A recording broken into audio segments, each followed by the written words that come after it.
सुन राधिका दुलारी, सुन राधिका दुलारी, तेरे द्वार का भिखारी, तेरे द्वार का भिखारी, तेरे श्याम का पुजारी, पीड़ा है हमारी, हमें श्याम ना मिला,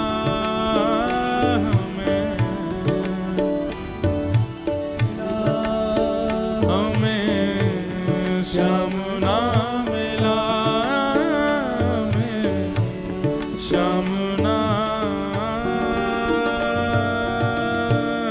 मिला। बंधुओं, संयोग और वियोग ये दो स्थिति ठाकुर जी सबको देते हैं। हम सबका जीवन 10-10 वर्षों में विभाजित होता है। बहुत प्रैक्टिकली बात बोल रहे हैं, ध्यान से सुनिएगा। हम सबका जीवन 10-10 वर्षों में विभाजित होता है। 10 वर्ष हमारे लर्निंग के होते हैं और 10 वर्ष हमारे अर्निंग के होते हैं। कोई व्यक्ति अगर कठिन परिस्थिति में है तो वो गणित लगा ले, जिस समय से कठिन परिस्थिति शुरू हुई वो 10 वर्ष तक थोड़ी ऐसी ही रहने वाली है, और 10 वर्षों के बाद फिर उसकी वो परिस्थिति अर्निंग की हो जाएगी, फिर वो 10 वर्ष तक प्रसन्न ही रहने वाला है। इसी को कहीं कहीं भावों में अनेक भाव से विभाजित किया जाता है।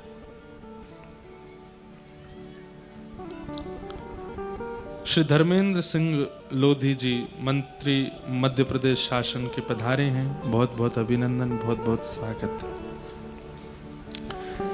हम सबका जीवन इन 10-10 वर्षों में विभाजित है। भगवान श्री कृष्ण 10 वर्ष तक ब्रजमंडल में रहे।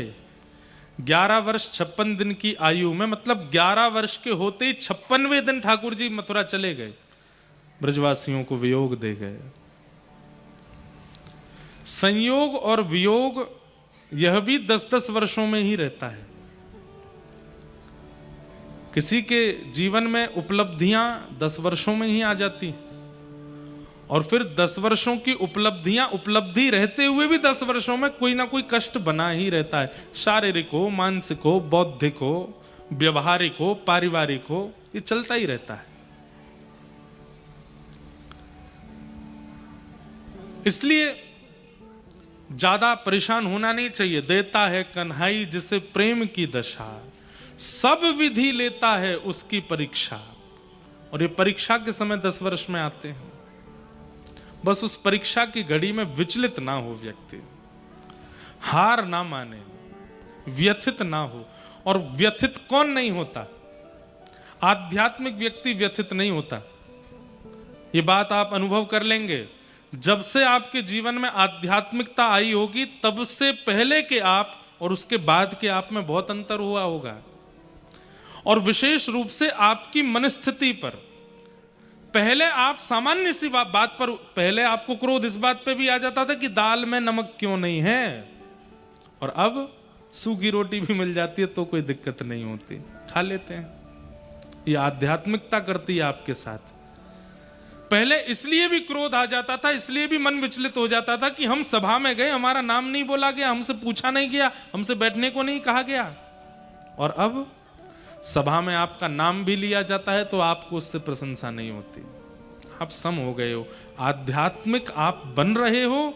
ये इस बात का प्रमाण है कि आप परिस्थितियों को सामान्य रूप से ग्रहण करने लग जाते हो। चिड़चिड़ापन होना, व्यथित हो जाना, बहुत जल्दी क्रोध आ जाना, छोटी छोटी बात पर बिल्कुल विचलित हो जाना, ये महासंसारी व्यक्ति का लक्षण है। रात भर नहीं सोए, क्यों नहीं सोए? गद्दा कंफर्टेबल नहीं था, इसलिए नहीं सोए।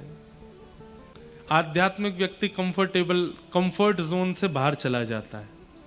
भक्त व्यक्ति कंफर्ट जोन से ऊपर उठ जाता है, उसको कंफर्ट की आवश्यकता नहीं होती। हम अपनी स्थिति बताएं, हमारी कथा विधायक जी करा रहे हैं, हमारी कथा मंत्री जी करा रहे हैं, पर इसका मतलब ये नहीं कि एक सामान्य व्यक्ति नहीं कराते, वो भी कराते हैं। और एक कथा तो हमारी ऐसी हुई,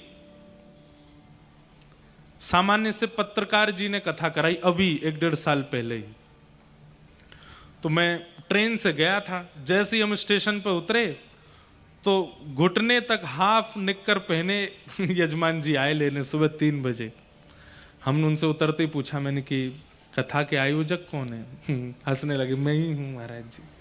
मैंने अच्छा, गलती हमारी भी है कि भाई जरूरी थोड़ी कि पोशाक पहन के आए वही यजमान है। हमने कि बहुत बढ़िया। बाहर स्टेशन से निकल के आए, मैंने कि चलो भैया बैठ जाए गाड़ी में, तो ऑल्टो गाड़ी थी, बैठ गए।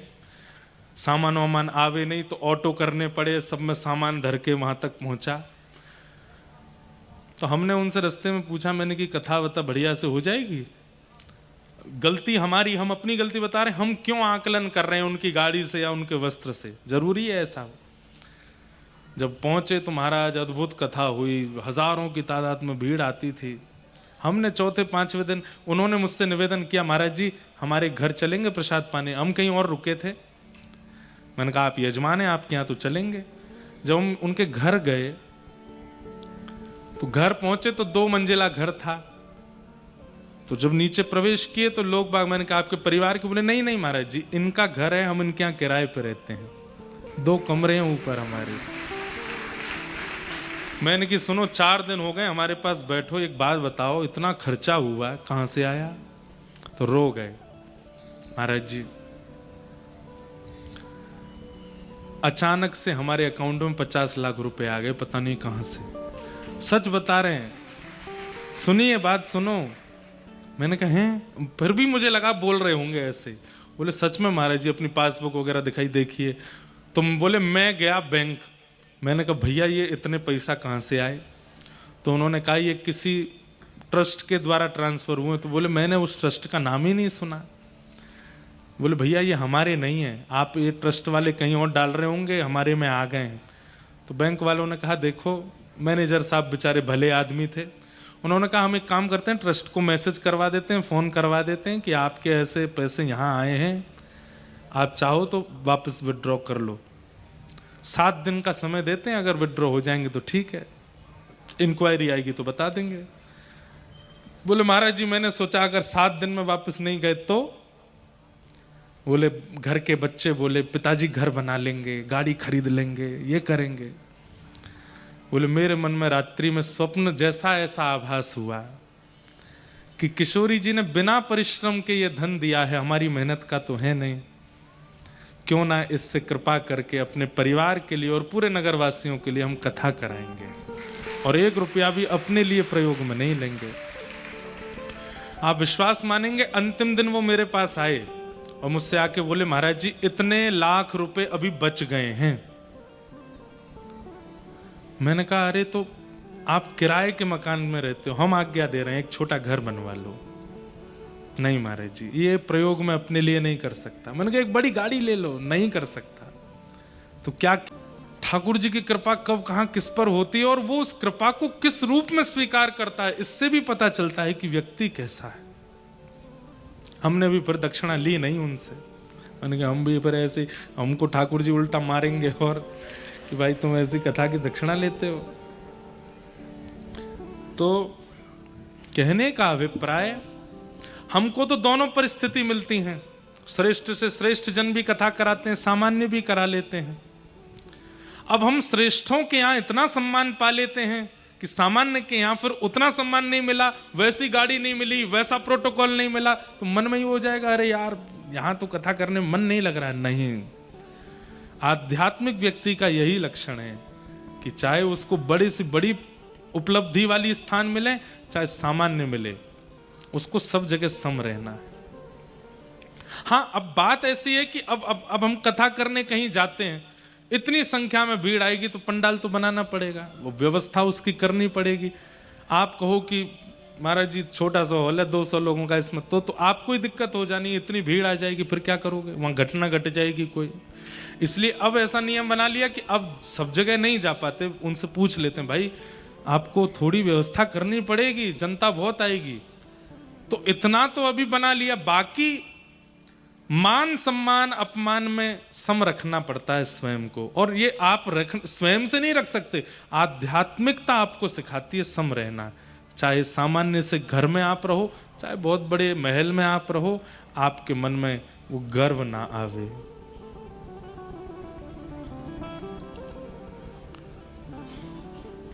आध्यात्मिकता ये सिखाती है।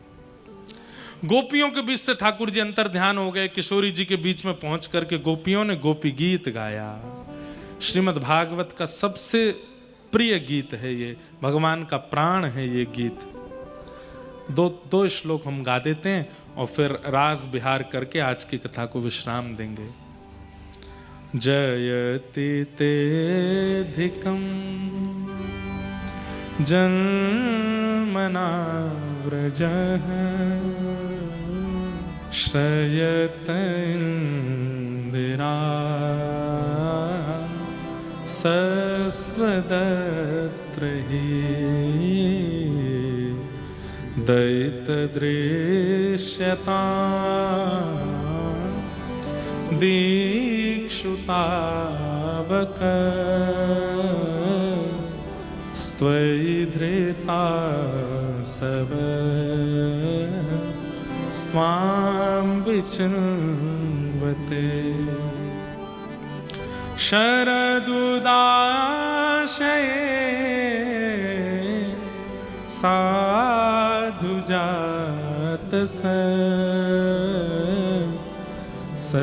सरसिजोदर श्रीमुषादृशा सुरतनाथ ते अशुकदासिका वरदनिघ्नतो नेह किं वदः। एक बात बंधुओं पक्की है, ठाकुर जी से मिलने की इच्छा यदि आपकी प्रगाढ़ हो जाएगी ना, तो आप गाना शुरू कर दोगे। गाना शुरू कर दोगे मतलब कुछ भी गाओगे नहीं, आपके मन में अपने आप शब्द प्रकट होंगे और उन शब्दों को अपने आप लय दे करके आप गाने लगोगे। मैं कथा में कहा करता हूं, जिसने पाया उसने गाया, या फिर जिसने गाया उसी ने पाया। ठाकुर जी को गाना तो पड़ेगा। मीराबाई ने गाया। मुझे एक नाम बता दीजिए किसी का जिसने ना गाया हो और ठाकुर जी मिल गए हों। सबने गाया, सबको गा के ही मिले ठाकुर जी। तुलसीदास ने गाया तब राम जी मिले, मीराबाई ने गाया तब गिरधर गोपाल मिले, नामदेव ने गाया तब पंडरीनाथ मिले, जनाबाई ने गाया। जनाबाई तो ऐसा गाती थी, कबीरदास जी ने जब जनाबाई की भक्ति के बारे में सुना तो पंढरपुर पहुंचे, किसी से जाकर के कहा कि कहां है जनाबाई, तो किसी ने कहा आगे से गली में मुड़ जाना, वहीं है जनाबाई। तो वहां कबीरदास जी ने जाके देखा, दो माताएं आपस में लड़ रही थी बहुत जोर से और भीड़ देख रही थी। कबीरदास जी बोले भैया जनाबाई कहाँ है? तो एक ने कहा ये दो माताएं जो लड़ रही हैं इनमें से एक माता जी जो है ये जनाबाई है। कबीरदास बोले मैंने तो सुना था ये भक्त हैं, ये तो बड़े कलेश कर रही हैं, लड़ रही हैं। किस बात पे लड़ रही हैं?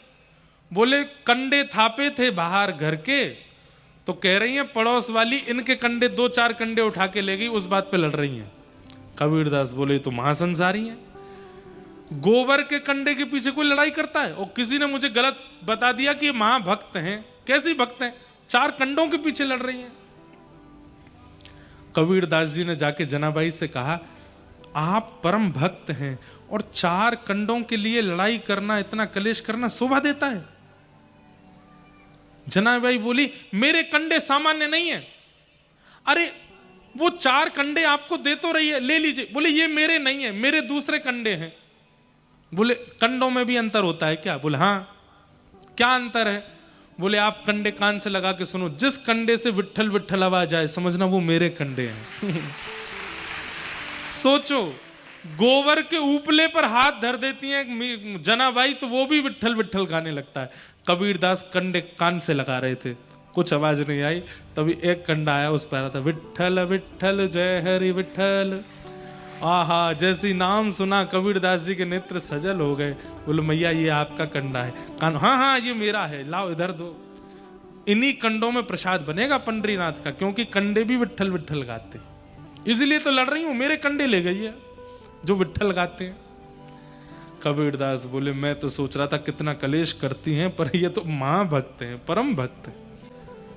इस प्रकार बंधुओं ये सब रास की भूमिका हुई, गाया सब गोपियों ने, और गोपियों के गाते ही इति गोप्यः प्रगायन्तः परलपस्तंश चित्रधा रुरुदु स्वस्वरम राजन कृष्ण दर्शन लालसा। कृष्ण दर्शन की लालसा से गोपियां जैसे ही रोने लगी, इतने में ही ताशामाविर्भूत सौरी स्मयमाय मुखाम्भुज पीतांबर धरस्रग्वी साक्षान मनमथ मनमथ। गोपियों के बीच से जो अंतर ध्यान हुए थे ठाकुर जी, पीतांबरी पहन करके रास बिहारी बन करके पुनः प्रकट हो गए। बोल रास रासेश्वर भगवान की जय। और अब एक ठाकुर जी प्रकट नहीं हुए, जितनी गोपियां थी उतने ठाकुर जी प्रकट हो गए, इसलिए अब महारास हुआ। अब रास नहीं, अब महारास हुआ। जितनी गोपियां थी उतने कृष्ण प्रकट हो गए। मध्य में राधा कृष्ण और चारों तरफ गोपी कृष्ण, गोपीनाथ भगवान रास विहार करने लगे। देवादिदेव महादेव महाकाल भगवान दौड़े वृंदावन की ओर। आपके यहाँ ये महाकाल कहलाते हैं, आपके यहाँ ये ओमकारेश्वर कहलाते हैं, पर हमारे वृंदावन में ये गोपेश्वर कहलाते हैं।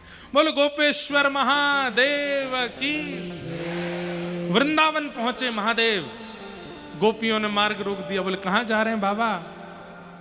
हमको भी रास में जाना है। बोले भीतर केवल एक ही पुरुष जाएगा, कृष्ण, बाकी सब तो गोपियां हैं। तुरंत महादेव अन्नपूर्णा मैया के पास गए। बोले भिक्षाम देही, कमंडल आगे किया।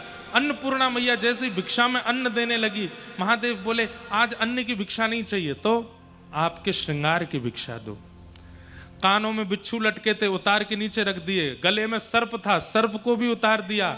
जटा में गंगा बह रही थी, गंगा जी को भी नीचे पधराया। जटाएं खोल करके बागंबर आदि सब व्यवस्थित करके, साड़ी पहन करके, चोली पहन करके, कानों में कुंडल पहन के, गले में हार पहन के, आंखन में काजल लगा के, सुंदर जटाओं को केश बन। देव की। जहां देव आदिदेव महादेव भी गोपी बन जाते हैं वो है वृंदावन। हम पुरुष बन के कैसे जा सकते हैं वहां पे? इसलिए हमारा वृंदावन अद्भुत है, वृंदावन अद्वितीय है। गोपी का मतलब जो प्रत्येक इंद्रिय से कृष्ण को प्रेम करे वो गोपी है। ऐसी गोपी बन करके महादेव आए और वृंदावन में महारास हुआ। राधा नचे कृष्ण नाचे, नाचे गोपी जन। राधा नचे कृष्ण नाचे, नाचे गोपी जन। हे राधा नचे कृष्ण नाचे, नाचे गोपी जन। राधा नचे कृष्ण नाचे, नाचे गोपी जन। क्योंकि मन मेरा बन गया सखी रे पावन वृंदावन। मन मेरा बन गया सखी रे पावन वृंदावन। ओ राधा नचे कृष्ण नचे, नाचे गोपी जन। राधा नचे कृष्ण नाचे, नाचे गोपी जन। मन मेरा बन गया सखी रे पावन वृंदावन।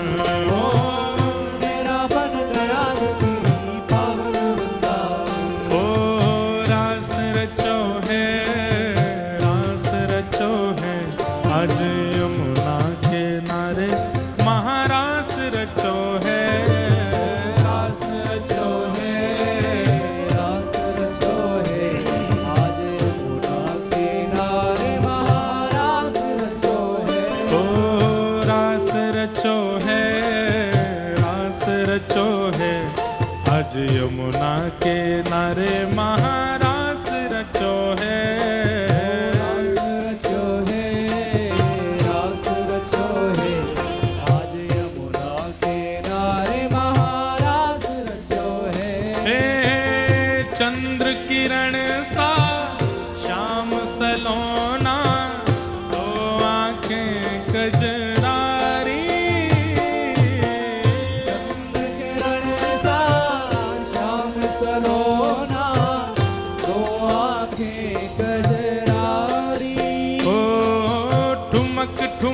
नाचे गोपियन के संग जग का पालन हारी। ठुमक नाचे गोपियन के संग जग का पालनहारी। रास बिहारी संग राधा सुकुमारी। रास बिहारी संग राधा सुकुमारी। रास बिहारी संग राधा सुकुमारी। रास बिहारी संग राधा सुकुमारी। ओ व्रज में विराजे रे श्याम संग राधा नाचे रे। श्याम संग राधा नाचे। ओ श्याम संग राधा नाचे रे। ओ श्याम संग राधा नाचे रे। ओ राधा नाचे कृष्ण नाचे नाचे गोपीजन। राधा नाचे कृष्ण नाचे नाचे गोपीजन। ओ राधा नाचे कृष्ण नाचे नाचे गोपीजन। राधा नाचे कृष्ण नाचे नाचे गोपीजन। क्योंकि मन मेरा बन गया सखी पावन वृंदावन हो। मेरा बन गया सखी पावन वृंदावन। हे गोपाल गोपाल गोपाल गोपाल। हाँ गोपाल गोपाल गोपाल गोपाल। हे गोपाल लाल झूमे वृंदावन में आ।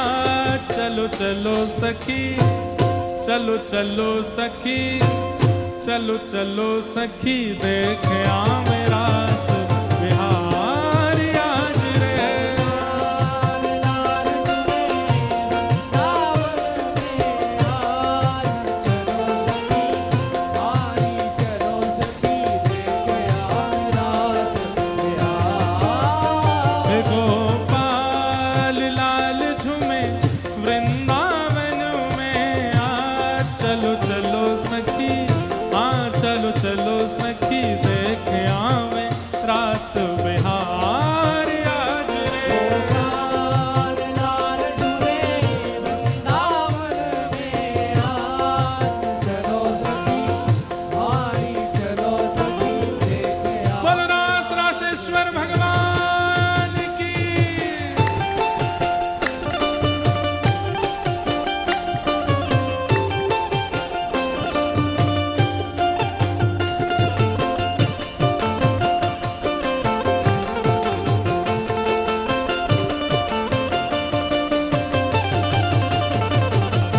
श्री राधा रमण लाल की।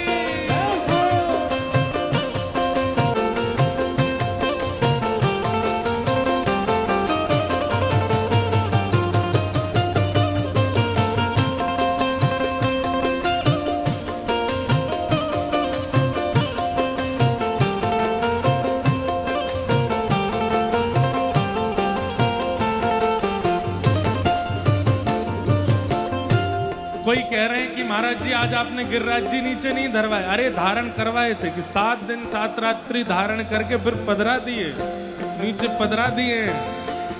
ओ वंशी वट पे यमुना तट पे कान्हा रास रचावे। वंशी वट पे यमुना तट पे कान्हा रास रचावे।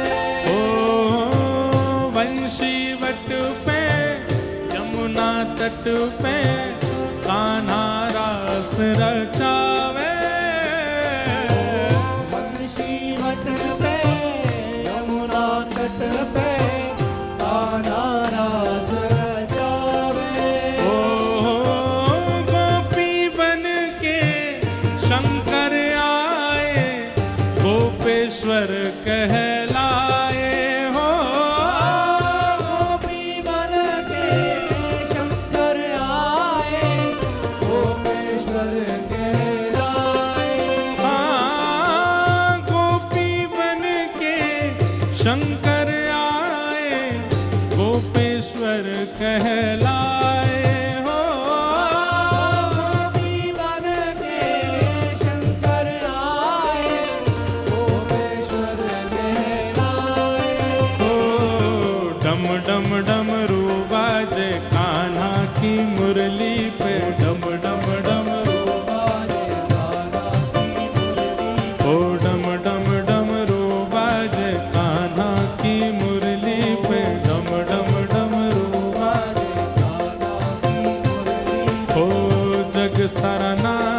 नाचे रे, श्याम संग राधा नाचे रे,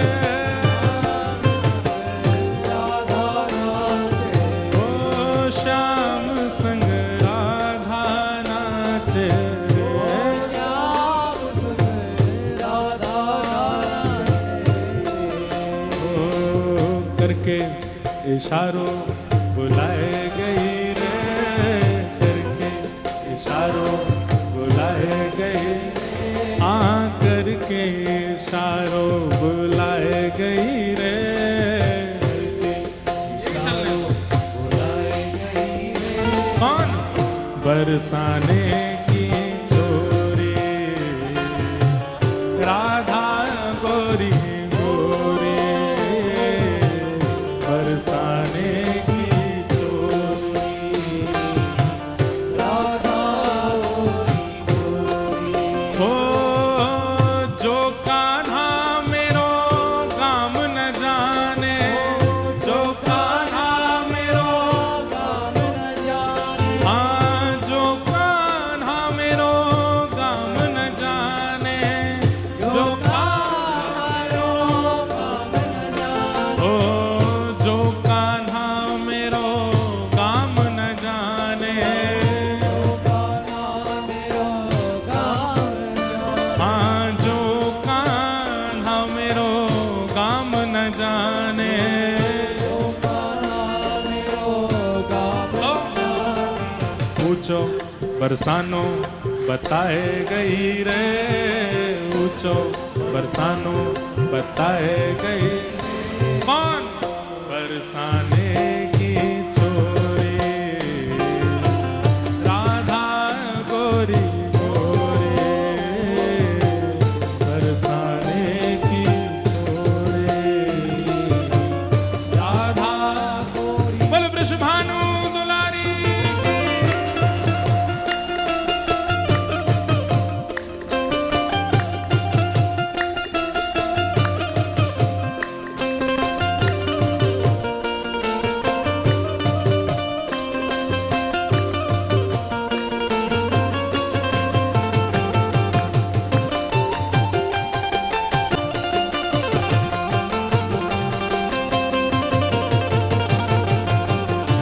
एक इतना बढ़िया दृश्य अभी अभी हमको दिखा, ये भैया हमारे बंदूक वाले बेचारे यहाँ लोगों को रोक रहे हैं, नाचते नाचते रोक रहे हैं। इतना अच्छा स्वरूप लगा, बहुत बढ़िया।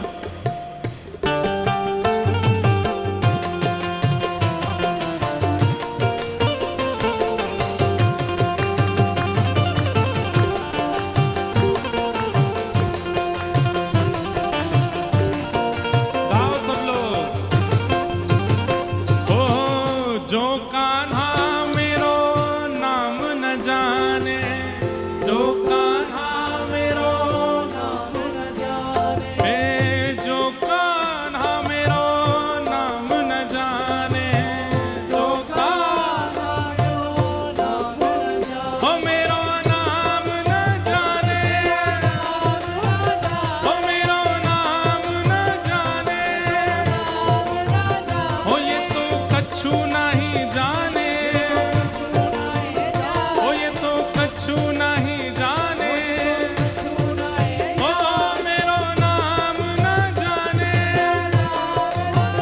ओ मेरो नाम न जाने,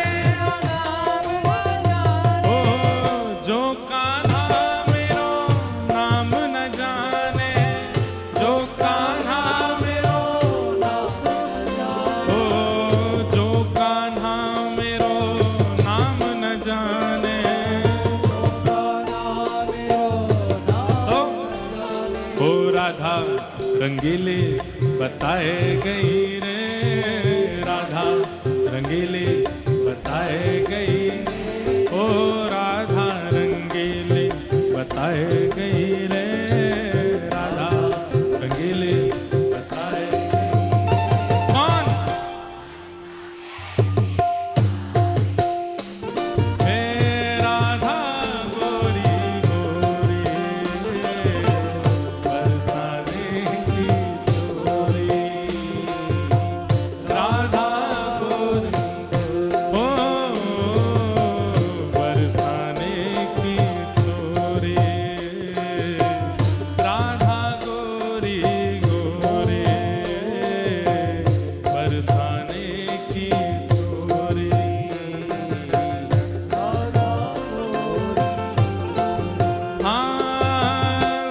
सखियन में श्यामा जो प्यारी, सब सखियन में श्यामा जो प्यारी, हो सब सखियन में राधा जो प्यारी, सब सखियन में राधा जो प्यारी, हो मेरी राधा जो प्यारी, राधा जो प्यारी, हे मेरी श्यामा जो प्यारी, श्यामा जो प्यारी, हे वृषभानु दुलारी, विश्वभानु दुलारी, हो अति भोरी भारी, मोरी हे मेरी श्यामा जो प्यारी, श्यामा जो प्यारी, हो मेरी श्यामा जो प्यारी, श्यामा जो प्यारी, हो सब सखियन में श्यामा जो प्यारी, सब सखियन में,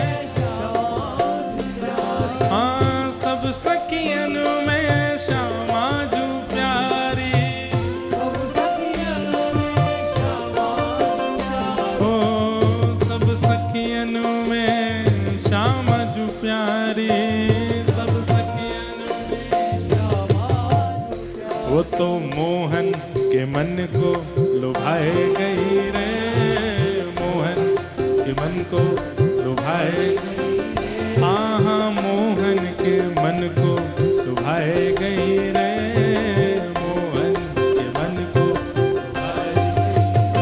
कौन? बरसाने की छोरे, राधा गोरी गोरे, बरसाने की छोरे, राधा गोरी, रास रासेश्वर भगवान की, बोल राधा रमण लाल की।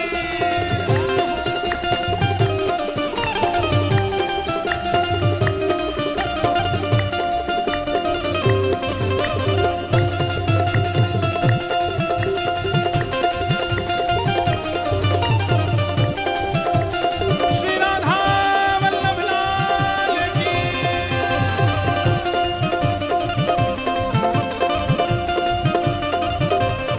हो जय राधे राधे, श्री राधे राधे, हो वृषभानु दुलारी, हो श्री कृष्ण प्यारी, हो जय राधे राधे, राधे राधे, जय राधे राधे, श्री राधे राधे, जय राधे राधे, श्री राधे राधे, जय श्री राम, जय श्री राम। बोल रास रासेश्वर भगवान की, श्री राधा रमण लाल की, प्यारे गिरधर लाल की, पूछरी के लौठा की, प्यारे, क्या बात है बंसी वारे, शाबाश। जय श्री कृष्ण, जय सिया राम, जय श्रीमन नारायण। कल कथा कितने बजे है? कौन कौन आएगो? जय हो, आप सब लोग सुबह 10 बजे तक यहाँ उपस्थित हो जाइएगा। सबका बहुत बहुत अभिनंदन, खूब खूब प्रणाम सबको। जय श्री कृष्ण, जय सिया राम। ये देखो राधा गोरी गोरी कोई बना के लायो है, कैसी राधा गोरी गोरी है। और भी यहाँ पे बहुत सुंदर सुंदर चित्र हैं, ये ऊपर भिजवा दो।